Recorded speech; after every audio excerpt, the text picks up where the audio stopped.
Evening. It's 7:10 Sesh with Janine, the Cannabis Fairy. I hope everybody had a lovely day. It was gorgeous here in Toronto. We had our second really nice day. Extremely lucky.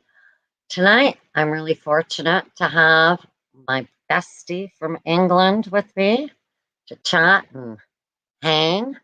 Forzana. She's a medical cannabis patient in England. She was the second person to get a prescription there. So I'd like to welcome her. Where hopefully we'll be able to see her soon. Rosanna, are you there? Almost? No? Maybe? Uh, I'm a Luddite, everybody. And oh, Hello, how are you doing? there you are. I can hear you. It's lovely to hear your voice, Janine. Are you able to have video or not? Oh, oh, maybe I lost her. I hope I didn't lose her. It won't let me switch now I'm Okay, here. So I okay, thought, well let's that's okay. We'll see. just chat. I wish everybody could see you because you're gorgeous. I think you're gorgeous, Forzana. You're gorgeous too. Absolutely stunning. So I was saying I introduced you as being the second person in England to have a cannabis prescription. Am I right? Was I You right? are. There is some question whether I could maybe be the first, but we have no real way of checking. So I'll take whatever, they give me, if it's first, second, third. However, I am the longest continuing prescribed patient, and there is no other patient in the UK that's been prescribed as long as I have. So I've been using my lived experience to be able to help other patients get access and make sure that when we do get access, we have the access that we need. Because one of the most important things that over here is the quality of the medicine. It's so poor. So I have to spend most of my days fighting so that we can have that improved, because we don't feel any better when we take that cannabis. And then it just makes patients think that cannabis isn't any good, when really it's just a case of we're having to use very low quality, as you call Well, it, mix. exactly. I mean, when you first got your prescription, there wasn't even any cannabis in the country to give you, right? Yeah, Correct? that is very true. There wasn't any. So that was it was an interesting situation, to be honest. However, if you ask me, could I go back to those days? I would go back to those days compared to how things are now. Things are very different. Well, you were able to very easily go to Amsterdam with your prescription, correct? Yeah, well, it wasn't easy, but it was possible. Well, compared to post-Brexit, sorry. Yeah, it was possible. So that was a situation, but that obviously did have its financial impacts. And obviously, there's a lot of patients that would not be able to do that route. It did take a lot out of me. I had to recover when I got there. And, sometimes the journey wasn't as easy as it could be. I'd get symptomatic on the way. So it was quite a traumatic experience. But as I say, compared to what I have now, I would always want to go back to that stage, because that was a stage when I had efficacy from the cannabis and it was working to its full extent. And I think now, you know, being able to use the same product but not have the same relief is a real disservice to cannabis. So, so I don't think people here know, but you were taking your British doctor prescription to a pharmacy in the Netherlands to be filled, correct? Yes. And most of the time you were able to do that with no problem. Well, they facilitate it, so it is quite an easy process. So it's actually easier to get it from the Netherlands than it is in the UK. It's easy. I mean, there are ways to get it, but as I said, the product that we get here in the UK is nowhere compared to what we could get over there. Yeah, no, but I mean, just like The time I happened to be there was the time that nothing worked, right? Literally, it just Nothing worked. They wouldn't accept your prescription that time no. So because what it was that they didn't have the medicine at that specific pharmacy. So there's only a few pharmacies that dispense on a UK prescription. So obviously at the time we didn't really know all that information. It was just a case of we was told that we could use that pharmacy, and that pharmacy was like, no, you can't use it. And then, you know, they tried to get the medicine in, and then when they couldn't get it in, they got in medicine that was out of date. And so it was just ridiculous, basically. But I mean, that isn't the general experience. I mean, we all right. can have bad experiences, right? But on a general, like, you know, the grand scheme of things, that was a really easy way to get access to cannabis that was good quality.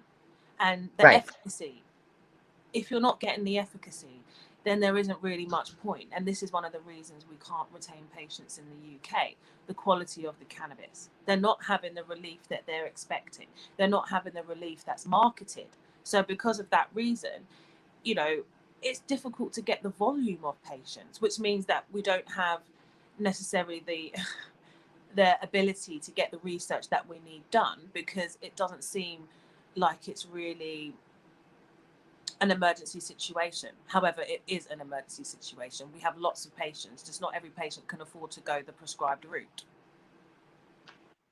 Okay, so when you originally got your prescription, you had to go through a special doctor, and it was like you were part of a test project, basically, right? I wouldn't necessarily say test. It was But legal when I got my prescription. So I was just the first person necessarily testing, or the second person testing the route of what happened. So of how it would work. So it was early stages. So it took, you know, the pioneer patients to be able to facilitate the routes to be opened. And at that stage, even up until now, 3 years later, we are still not cultivating in the UK. So our medicine is imported still. okay, so there's absolutely no cultivation personal that you can't assign a grower to grow for you. We have no cultivation at all in the UK. None. None. There's no home So they're growers, there's bringing no licensed producers, nothing.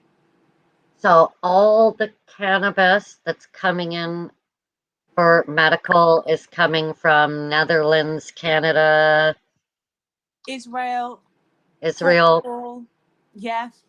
My Portuguese cannabis that's brought from there or driven, flown, however it gets there, all the way to the UK is available tomorrow. So I'll be able to show you all what it looks like. I'm not holding much hope for it to be anything more than mids. I mean, it's travelled from Portugal and it's been packaged here. So I was on the premise that it was actually grown here, but no, it's just packaged here. So this is an interesting situation. So I'm just I'm hopeful that they've listened to the fact that we need more cultivars, a variety, and an improved quality. So you got more than 2 or 3 cultivars like before. Yeah, so we are, well, can we even say that? Because they are no good, Janine. They are not like cannabis that you know, right? So it's like popcorn nuts. It's like, well, I was speaking to some It's like cultivators. the crappy cannabis the Canadian government provided medical patients at the beginning of the cannabis grow here in Canada back in the 90s. Yeah. And They then that grew shit. it. They grew it for Forzana in a uranium mine. Oh, wow. Yeah, they grew it underground in like a uranium mine, and it was like, okay, that's what the medical people get. And the medical people were like, this is crappy. We don't want it. Well, We're I don't gonna make understand our what own. I'm not sure what the business model is here. Is in like, you know, just produce loads and loads and loads of mids and hope that the consumer's palate is like, wants that? Like, I don't get it. Like, do they not know that our endocannabinoid system wants what it wants? And you are not going to survive smoking mids every single day. You're only smoking that if it's what's available. Now, if I had other cultivars that were available, I would not be choosing this medicine. But because Okay, it's yeah. not available, you have to have what you have, because I still get relief. But it's like when I could get the medicine directly from the Netherlands where it's grown, I would have 75 to 100% relief. Having it imported here, I get 25 to 50% relief. And that is huge. That needs to be publicized. People need to understand that, you know, the patients are suffering, but medical cannabis was put here in our name to help us, not to help companies make huge, tremendous profits. Not And like, not to line their pockets. well, yeah, but you know, they're not even lining their pockets at the moment because they're operating in a loss. They're just funneling money out, but they're happy to do that instead of use that money and reinvest it in learning skills, improving the product, improving everything, instead of just focusing also on marketing. It's just a really sad state of affairs at the moment. But I'm trying my best. I've launched an organisation to help highlight some of these issues and bring some transparency to the organisation and amplify patient voices, because without being heard, all of this stuff is happening, and people think that the consumer or the patient doesn't know what quality cannabis is. Our body Uh, knows what it is, and when we're not getting the relief, we know it's no good. We well, don't want it. I mean, you know, there is a portion of medical patients that don't know, right? That if they've never really tried it before, they don't know how well cannabis can really work for them. And you're right, the doctor just says, "Oh, try strain A." And but in reality, maybe strain B and C would be much better for that person. Um, I mean, I'm sure you know, you try smoking different things and you find things that you really like and really work well with your body, and other things don't work so well. Well, there are a variety of cannabinoids and terpenes. And I mean, you know, we as patients who need this to regulate our endocannabinoid system and give our body homeostasis, we should have access to all of those terpenes and cannabinoids. We need full spectrum products. We don't need synthetics. I mean, these are the conversations we need to be having and saying, hold up a minute, we don't want those things. We know that you need to study them, so isolating them is helpful. But that doesn't mean that we need to be ingesting those in our body. Yeah, well, I will say that here they've been going on and on and on about how can it really be a medicine if we can't like patent it and make money and get a drug identification number? And it's like, what does a drug identification number have to do with helping somebody who's in pain? Relieving That symptoms, that not drug necessarily. identification number is for like the business people who want to, you know, make money from it and stuff. Um, and maybe, you know, try and put it through insurance and things like that, which would be really good if they could be putting it through insurance. Do you But guys not get reimbursed? no, oh no. So cannabis is the only prescription drug in Canada that the government will not cover the cost. So I think it is a huge, huge, huge disservice to force us patients to pay for medicines that we don't get reimbursed, that are mids. That is another thing we should be shouting from the rooftops. Yep. Just because you don't know what quality cannabis is doesn't mean you should be forced to use poor quality cannabis. Like, I mean, what is that? Like, why is no one in uproar about that?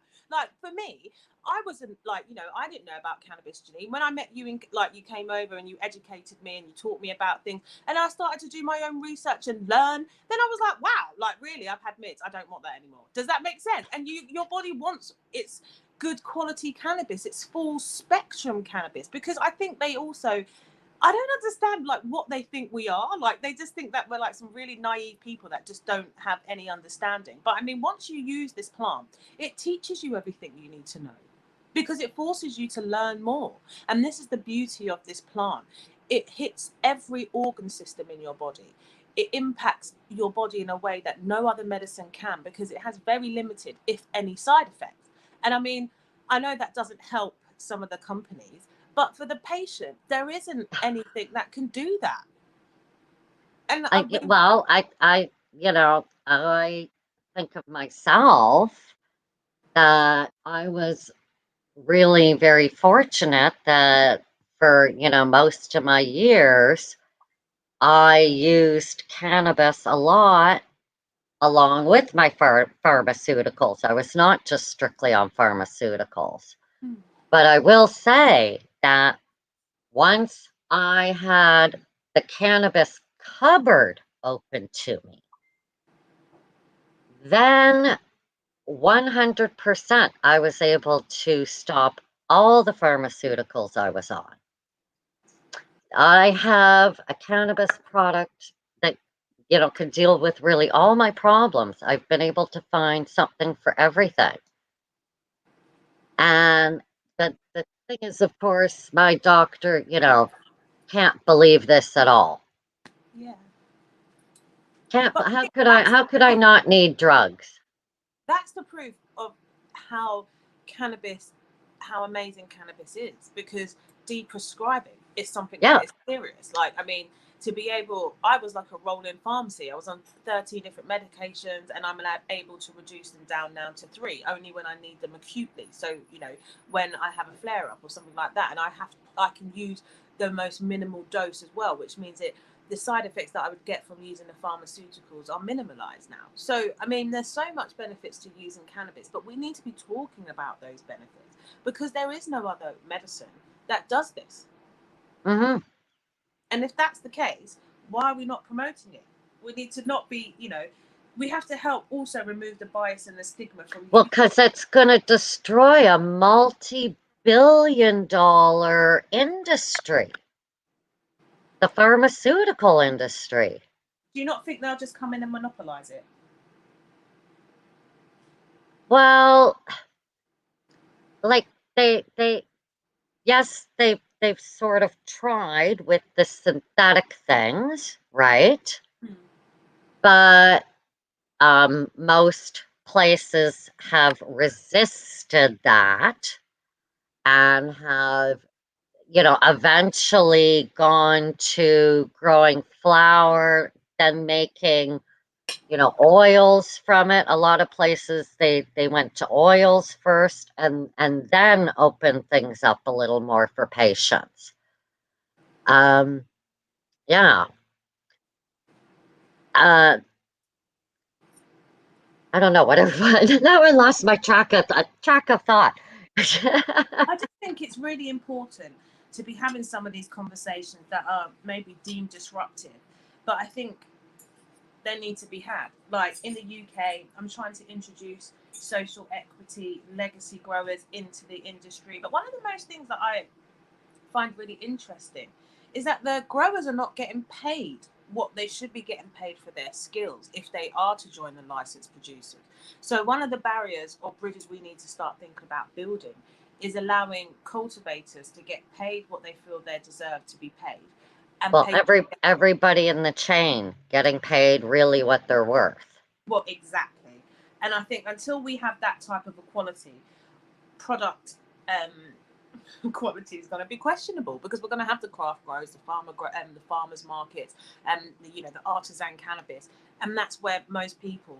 I don't think people are realizing that patients will invest in their health, the ones that can, and the ones that can't will use whatever they have to be able to get access to good quality cannabis. So really, we're doing a disservice to patients again by creating a market that's never going to be suitable for them and force them to have to use more expensive cannabis just to get the relief that they need.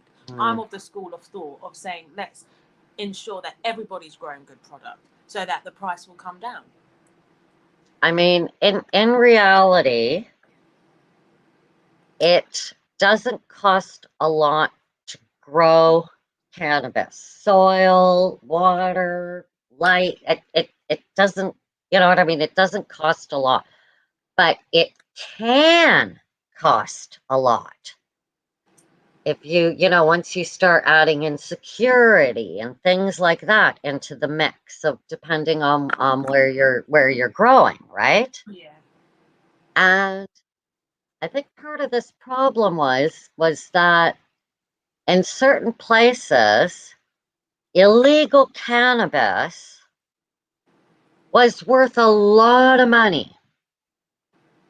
Okay? Yeah. So when they were talking about when they talk about converting it to a legal product, they're talking with those numbers in their heads, thinking about it being worth all this money. Yeah. But the reality is it should be really, really cheap to grow, Mm-hmm. and you don't need a shitload of overhead. We're forced to have a shitload of overhead, with rules and regulations and things like that. But it's almost like they forced the product to be expensive. And then because it was expensive, they thought they could make a lot of money off of it. Well, I'm interested to see how the market turns out. You know, it is. It's surprising because, I mean, in cannabis, it's more expensive in the States than it is in Canada. What's your quality like in Canada? Oh, well, what kind of cannabis are we talking about? We got legal cannabis and we have gray market, gray market cannabis. We got So, the two kinds here still. what would you say would be the best quality, the grey or the legal market? Well, from my experience, gray. I have lots of sources, I'll say. The people who have shown me the things that they've bought from the government stores, Yeah. yeah, I haven't been that impressed. I have seen some okay things that have been, perfectly good, really, really good. But um, are you going to get a huge stock Yeah. that's been lovingly trimmed? Well, I don't know. I don't know, right? So, I mean, uh, the other thing is, do you want to spend, um, you know, 20, 20, 20 pounds on a gram of cannabis when for 5 pounds you can get the same thing. Oh, that's amazing. Okay, so the legal market can be um, very expensive because you're adding taxes on. There also is a special sin tax. Oh, we missed 420. We've just been talking so long. There's a special sin tax. So you know how on a liquor bottle or a cigarette package there's that stamp on it Yeah. said you paid the special tax, Mm-hmm. the excise tax. So there's a special cannabis excise tax. So the government has decided it's a sin and there needs to be a tax on it over and above the regular tax. Even though it's seen as a medicine. Yeah, even though we have a Canadian cannabis medical program, exactly, Forzana. And you know what? They actually put that sticker on the fucking medical containers. Wow. So there's a lot of people that will not buy legal cannabis in this country because there's something on it that says if you use this, you're sinning. That's just so bizarre. Isn't it? So it's like They've saying, lumped it in with booze and cigarettes. but it's like saying, okay, if you use insulin, you're sinning. I don't understand it. If you're using, paracetamol, warfarin, Yeah, those type of things, you're sinning. I which don't is acetamin here. If you're using acetaminophen, yeah, Tylenol. We call it Tylenol here. Oh yeah. What's the logic behind that? Because it was a sin. It had to have been a sin because of reefer madness. Wow. So all the old people think that it wasn't, it was a sin, and we're just letting you sin now. We're letting you sin now. You think as adults would be able to have the choice to be able to put what we want inside of our bodies as long as it's not harming us. Nobody's died from cannabis. Right. Well, but right, but there's people who, really have never seen it work, I guess is the easiest way to explain it. And they've only seen the negative effects. I know some people that said to me their parents didn't want them to smoke cannabis, not because cannabis was bad, okay? But because if they smoked cannabis, they might get into trouble with the police. You know what I mean? So so people still have even here now still, right? There's people who, I mean, I have no problem walking down the street smoking a joint. You know that. Yeah, you do not. You are so No right. problem smoking a joint anywhere I want. Um, but there are people here who are still scared to do that, even though it's legal here. And you have to think, like, we've been a lot more open with cannabis, I would say, than you guys in the UK. Yeah. Well, you have a lifestyle adult use market. We don't. Yes. Well, yeah, now, and it's worth hundreds of millions of dollars. Maybe, I don't know, maybe even like some ridiculous number like a frickin' billion or something. And the country we didn't implode.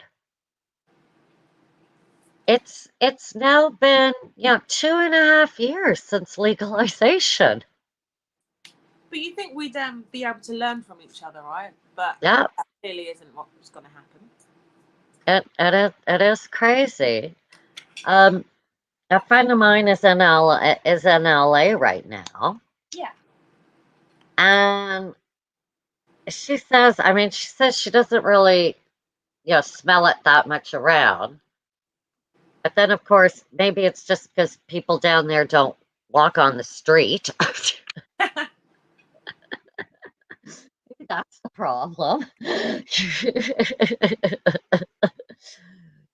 but she says it's really bizarre that you could drive on the highway and there's all these like 710 or 20 billboards. And Oh, that's good. At least they can advertise. yep, they can advertise. So that's really good. I mean, we can't advertise all across Canada. Ah. Every province chose its own method for supplying and distribution within the system just to fuck things up even more. So, where's the most liberal place to use cannabis in Canada? Oh, fuck.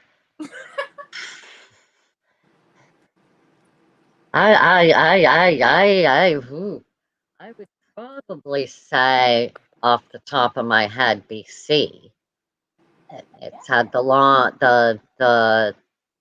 everybody knows about BC cannabis. If you ask, anybody in the world, Canadian cannabis, oh, BC bud, Oh yeah, BC bud, right? Everybody knows about BC BC bud, bud. and there's a lot more places in BC where cannabis, I guess, has been a little more firmly entrenched um, than in a lot of the other provinces. So, I mean, someone, Kim, my friend, is just saying that in Quebec, all paraphernalia, clothing, everything is pretty well banned in Quebec. You can just buy Oh it. wow. But yeah, yeah. So you can't even go into a store and buy a t-shirt with a cannabis leaf on it. That's illegal Wow. in that province. Okay, so that's extreme. You can't even wear cannabis. Well, I, mm, I think you can wear it, but you can't buy it. You know what I mean? Kind of thing. And you certainly can't, I think, can't like promote yourself in cannabis there. Oh Like wow. where, you know what I mean? Yeah, like all dressed up. The advertising, there's lots of advertising laws. What would happen Um, if you say you wore like a suit or something, like a full head to toe cannabis leaf outfit? oh, I don't think that would be illegal. I'm pretty sure in Quebec. Wow, it would be illegal. I think so. Yeah, I think it would be illegal. Yeah, Oh my gosh, that is yeah, that probably. is Yeah, wild. probably. I would have thought it would be it's frowned it, upon. it, I it, think it, it's it's illegal. it's yeah, no, it's really weird. And there are, I mean, yeah, there's a couple of the provinces where the only legal place to buy the cannabis is in a liquor store. Oh, Like you have to go in a liquor store to get to the cannabis outlet. well, that's no good for harm reduction because imagine. Well, exactly, eh? That I know. So So it's like, oh, let's set them up to fail. just why would you even? I just don't understand how you can have a lifestyle adult market, but then you have these strange situations where it's illegal to wear cannabis clothing. So can you smoke in Quebec, or would you have to only like consume? Yeah, but there's no there's no smoking lounges. It's not like Amsterdam. There's no cannabis cafes that we can go to in Quebec or Ontario and buy our cannabis and sit down inside and have a cup of coffee and smoke a joint like a civilized fucking person, like you can fucking do in fucking Amsterdam. Yeah. Or Barcelona for that matter now. Well, It's really quite. Barcelona has to be a medical club, unlike Amsterdam, which is just a coffee shop. But yeah, so, and in fact, Ontario lumped cannabis smoke in with tobacco smoke. And so, um, everything, um, all the rules of cigarette smoke apply to cannabis. Oh. So they just lumped cannabis into the Smoke Free Ontario Act, which was all concerning tobacco. So can no one argue, or We're trying to argue. because I was going to say that shouldn't be that hard to find. And you have to know we protested. Yeah, I was going to say it'd be expensive, but I mean, that could be a battle that could be won. Me, Naomi, a whole bunch of other people were in fucking Young and Bloor on a Friday afternoon at like 4 o'clock to disrupt all the fucking traffic, stand in the middle of the road, and say, do you people know what your government is going to do? You're going to force all us cannabis people out on the streets. Wow. Yeah. And it's cold. I mean, gosh, I would not want to be medicating out there. Yeah. So there's a lot of, at most apartment buildings in Toronto, you cannot smoke cannabis inside. So what about people that have, like, you know, cold-related illnesses that could not possibly manage smoking in -5 and those type of temperatures? They're sent outside to smoke outside and shiver and get sicker. Yeah. Yeah. That's Yeah. So yeah, no, it's crazy. A friend of mine was actually in the hospital at that time that law came into effect. yeah. So one day there she was vaping in her hotel bed. She had been allowed to vape in her hotel bed, and then January 1st came, and they were like, you can't vape in your room anymore. You have to go outside or on the roof to vape Wow. with your broken leg. Yeah. Or whatever. Yeah. Yeah. Sent a senior out in the cold to vape. That is Isn't that crazy? And in Israel, apparently you go for your chemo treatment in one room, and then you go into another room in the hospital and you vape while you're still there. that's healthcare. That's healthcare. We do have one hospital here in Toronto, Sunnybrook, that has a big, massive cancer wing that apparently is going to start prescribing cannabis Oh, that's fantastic right news. from there and have some kind of a dispensary on site. But they're only, I believe, going to have cannabis from one or two of the licensed providers. So again, it's going to be one of these like, well, we have 10 products to treat you with, but in reality, there's 1,000 that could possibly help you, but we're only going to give you a choice of 10. And if they don't work, cannabis doesn't work for you, and you have Yeah. to suffer in silence. Yeah. Then you're going to think cannabis is bad, and why did I do this? And woe is me. Yeah. Oh, so somebody here was posting, in Quebec, I was talking about all the crazy, um, that you can't sell anything with a cannabis leaf on it and all that stuff. The drinking age there is the lowest in Canada. It's 18. So that is so bizarre. Yeah, that's what even makes it even more bizarre. Oh, we're the province that lets your kids into alcohol earlier. And we But could just cannabis simply is say it's bad. more Don't do damaging. that. Crazy. But which product, alcohol or cannabis, is more dangerous? It's the alcohol. Oh, Forzana, you have no idea. Honest to God, there was one night I was going to a cannabis event, a cannabis comedy event. It did have a bar in it. It had food. You could buy some products there, but it was mostly cannabis, right? Yeah. On the way to this thing, don't I already see literally a fight spilling out of a bar and management throwing people out, and it's not even 8 o'clock at night.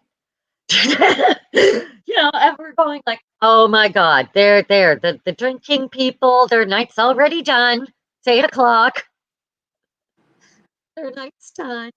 Us cannabis people, we're just gonna have a fun night. And chill out and relax and talk. Yeah, and maybe have a drink, but that's it. Maybe have a drink. Yeah. Yeah, you know what I mean? I don't know. And cannabis people really, most of us aren't drinker people because we'd rather be doing our cannabis. Definitely, 100%. And the reality is, if we're really cannabis people, then in reality, cannabis is cheaper than drinking. I just think it's safer than drinking. Oh, So yeah, I would totally safer. or vape or use any type of route of administration for cannabis over drinking. But everybody has their choices, right? I'm not here to judge, but I don't think that cannabis should be stigmatized the way it is, that it's so dangerous, when really there isn't any evidence to prove that. It can be misused like anything, but if with education and support, people can be, manage their use. Use dosaging is so super important when using cannabis. So I Well, just feel like aren't pubs like your version of churches over there? well, not since COVID. Not since COVID, but before COVID, right? Like everybody went to the pub. I think a lot of that sort of culture was changing because we've got a big health drive over here now. Oh, Yeah, so people are educated about smoking and drinking and the impact on their bodies. And, nobody really is trying to go out and get cancer and things like that. And alcohol was a bit more, they increased some of the price. So that sort of priced a few people out. I mean, you're always going to have people that drink and consume alcohol because it's legal and it's available. The difference is with, cannabis is I feel like people need to know what they're missing out on. Alcohol, you are not missing out on anything. Does that make sense? A hangover, vomiting, whatever. With cannabis, you're missing out on social impacts, biological impacts, psychological impacts. And you can have a small dose and still feel that benefit. And people aren't telling anyone that. Have a shot of alcohol. You either may not feel something or you may start to feel sick after about half hour.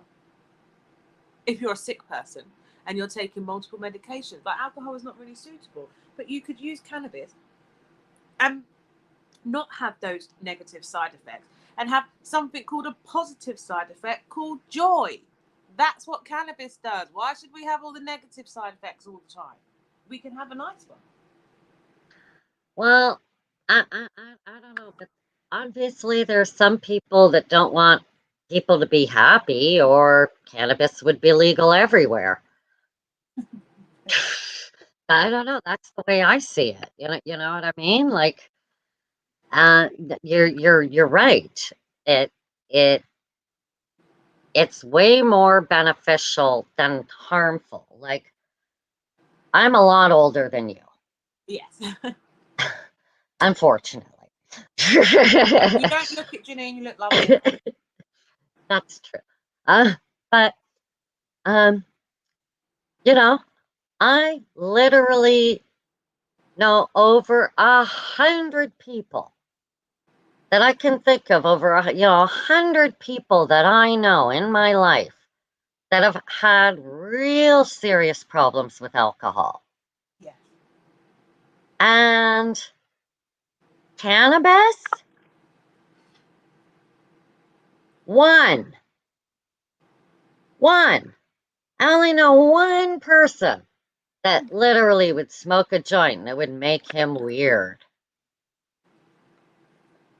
But this was a person, Forzana, Yeah. who tried to kill themselves by doing 500 hits of acid one day. So maybe they just wasn't suitable for cannabis. So, and that was back in the day too. So maybe, a one-to-one strain, THC to CBD, something like that. Maybe that would be okay for somebody like him. Or he just needed But a route of administration. Maybe smoking was too much of a rapid onset for him.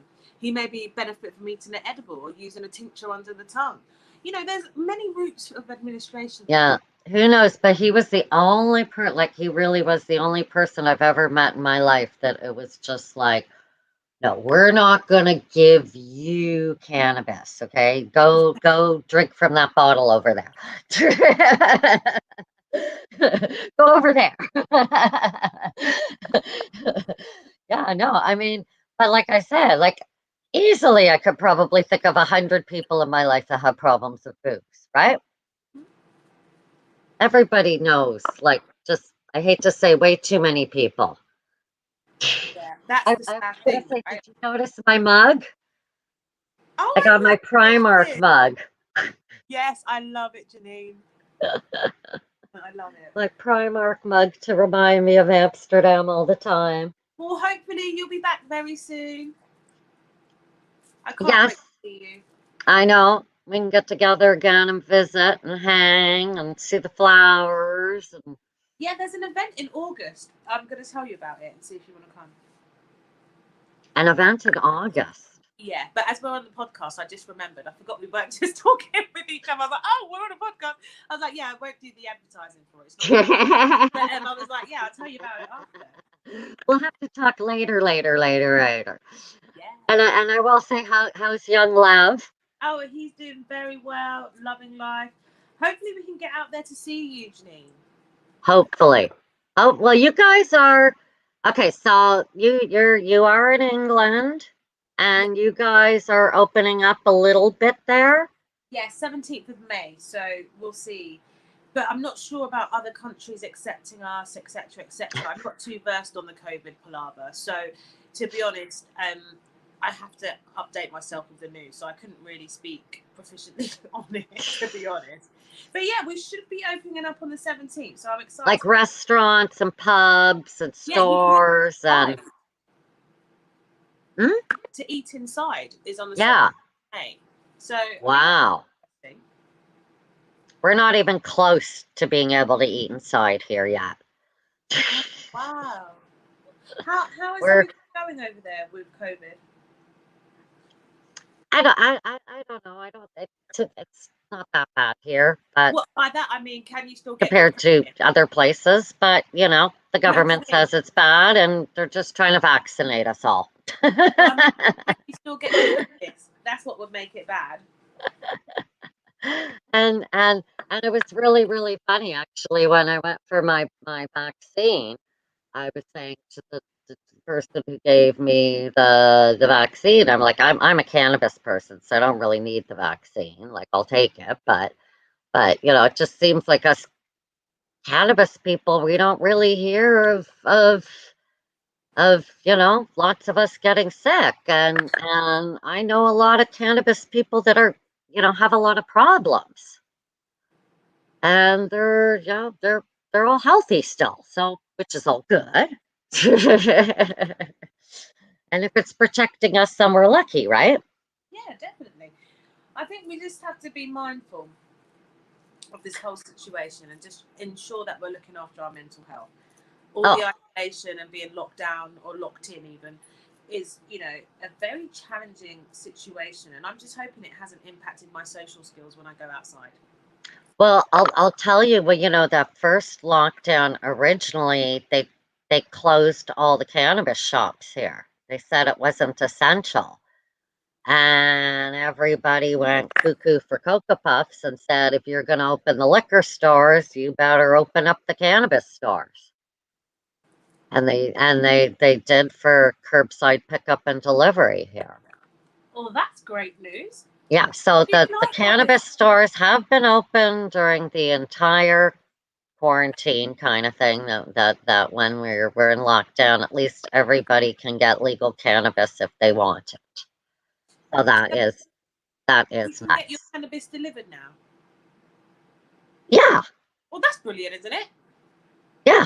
There's cannabis delivery cannabis, and there's delivery cannabis the other way too. The gray market also. Oh, right. Yeah. Okay. I was thinking, oh, what's the other way?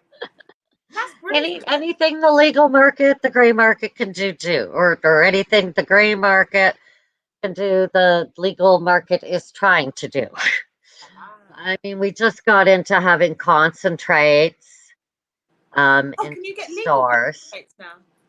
So there's like legal hash being Wow. produced in Canada now. That's brilliant.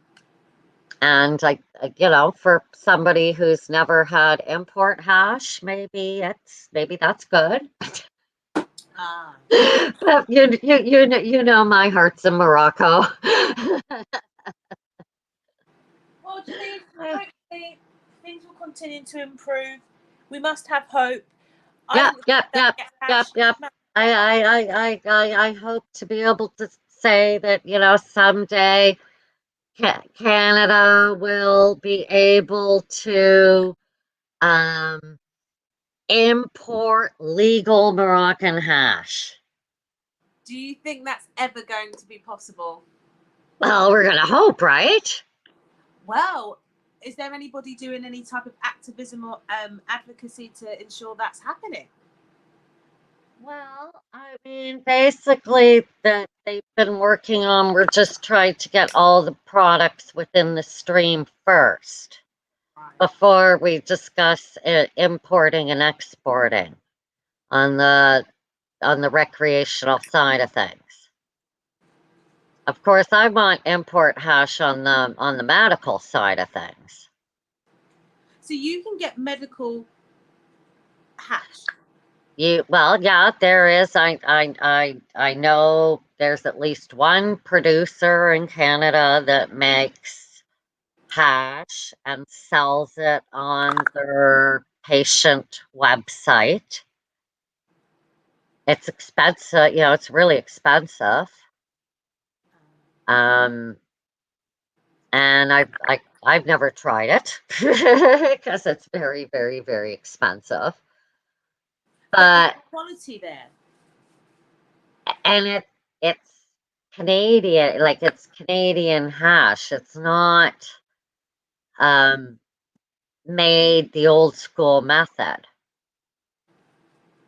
And the big thing is that um like Moroccan hash basically I hear is very distinctive from other hashes because of the way they cure it. They cure it on their roofs in the sun.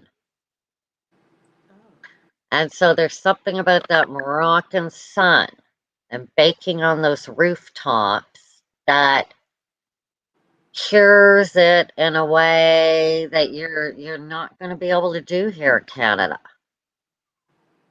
Oh, that's unfortunate. And so they say that they're like apparently, you know, they've tested Moroccan hash in like laboratories in France and stuff. I read a paper that was by this laboratory in France, and basically there's you know a terpene profile in Moroccan hash that you're not going to find in anything else, and that's sort of the terroir of the cannabis, right? The where it's grown lends something to the cannabis, like wine. So, what's your favorite? Do you have a favorite cultivar? Oh, hands down, California orange. Oh, From like a long, we're talking like the 80s, 90s. do So, you? but California orange is the mother of a lot of things. It's the mother of tangy, Oh, so you know that would be me. I'm with you on that one, Orange Bird, right? Like why am I always going for the orangey, tangy things, right? because they taste And lovely, Janine. hmm? They taste lovely and make you feel good and uplifted. But Yeah, they can yeah, also. yeah, yeah. No, no, no, exactly, right? Exactly. So yeah. And it was beautiful smelling. Okay, I could smoke it in my apartment back in the 80s and the 90s. And it wouldn't bother a soul. Everybody was lovely and happy with the smell. I would run out. I would end up getting something like Northern Lights. Mm, you This is don't how want. long ago we're talking, girl. Northern Lights. Like number one or number three or something like that. Seriously. And then there would be like a knock at the door. Janine! Oh my God! What the hell are you smoking? Oh my God! This stuff is so skanky and skunky. You can't do this. Get the other stuff.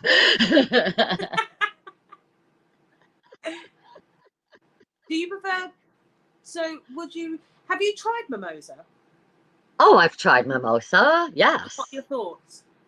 Yes, it's a nice strain. I mean, that one was really, really big. I want to say in Barcelona when I was there last time. Skittles, mimosa, wedding cake, gelato. I'm Those were trying to really find big in landrace. Barcelona. I want to try some landrace strains again. I like the Himalayan gold. That was really good for my body. Mm. Well, a lot of the landrace strains, I believe, have a natural higher CBD.